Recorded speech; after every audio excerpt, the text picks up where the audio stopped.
how about this, Australia? A new report is calling for a significant expansion to the number of politicians in Canberra. The report recommends federal parliament grows by up to 49 extra MPs to ensure the system delivers for every Australian. It would take the number of members in the House of Reps from 151 to 200.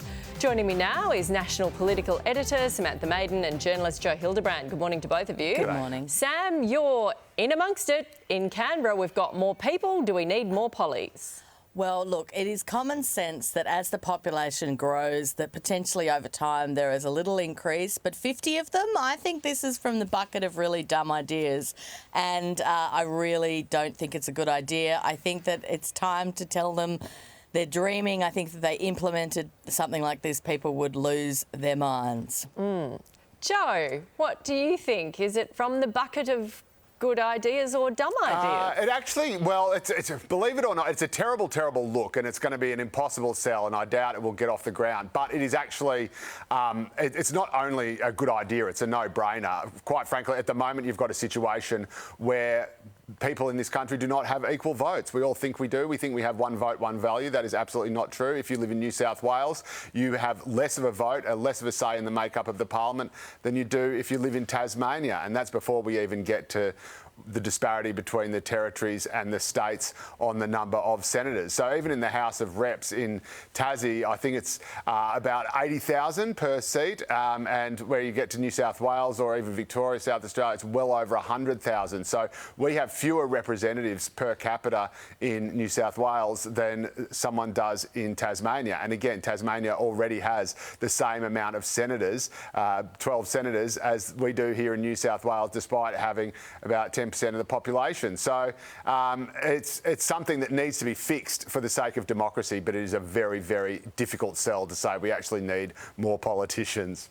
So it'd be more representative, so it would be better for us. But do you It'd think be more democratic, yeah. Yeah, so Sam, do you think people would just get stuck on how much we'd be paying them, and that would be sort of one of the clinchers? It's not just how much they pay them, though. It's just a proliferation of staff for what value, right? I mean, it's a little bit like schools. Just because you give schools more money doesn't mean you get a better education. Just because you give more politicians more money or more Parliament more MPs doesn't mean you necessarily improve the representation. I think that's the problem. Right, but as you say, it's probably not a good sell right at the moment, so it may not happen. Moving on, Australians have revealed that they feel like they are currently worse off compared to 2 years ago. This feeds into that as well.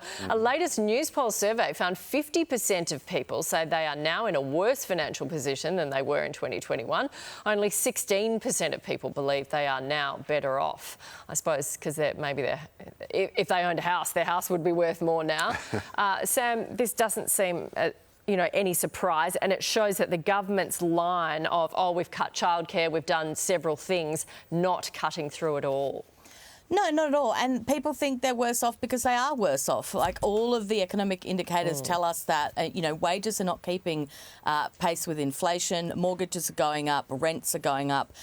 These people are right. Now, yes, there is a very big question mark over whether all of those things are the Albanese government's fault, but they're not doing a very good job right now to sell that. And even though I think it's great that they've done something about childcare, not everybody has kids in childcare, and that's the problem. Yeah, there's a lot of sectors of the community that don't.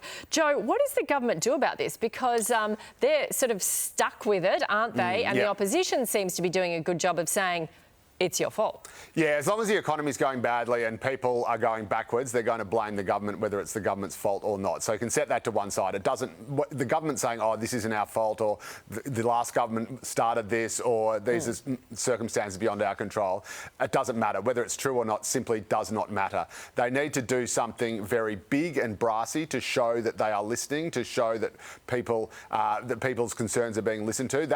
This is one of those cases where almost the style is more important than the substance. They need to show that they are feeling people's pain and doing something about it, so people feel less anxious, feel that there is a future to look forward to, not that they're all going to end up in a ditch, and they need to do it pretty bloody quick too. Yeah, exactly. It's a big job.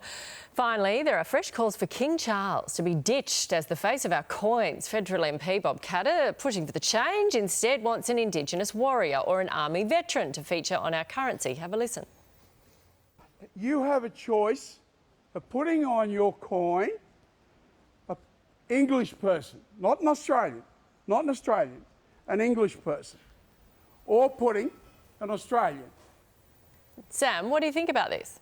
Oh, I think he's right. I don't mind a bit of mad old Bob Catter. Like, I think sometimes, you know, it's like a clock is always right every now and again. Look, I think that on one hand, I think if we're going to continue to be a republic, we should suck it up and put the King and Queen's faces on everything. But look, I think he's right. It'd be lovely to see a little bit of, you know, alternatives there. Or perhaps we need to remind everybody that we live in a constitutional monarchy. I don't know. Yeah, Joe, what do you think? He's named a couple of Indigenous warriors and warriors, Ralph Honour and Tubba Tray. It's amazing. I just love everything Bob Catter says. Yeah. I think we should. Has he got a point? I think we should actually just do a national experiment where we just hit pause on the current government. We're not going anywhere. We just put them on lay-by, and then just for a year we do everything Bob Catter says and just see what happens. Yeah. Okay. Couldn't get worse. There's an idea. You know? Or just some of them, I think maybe. it could. Or maybe just the coins. Maybe just some of them. Okay, thank you very much.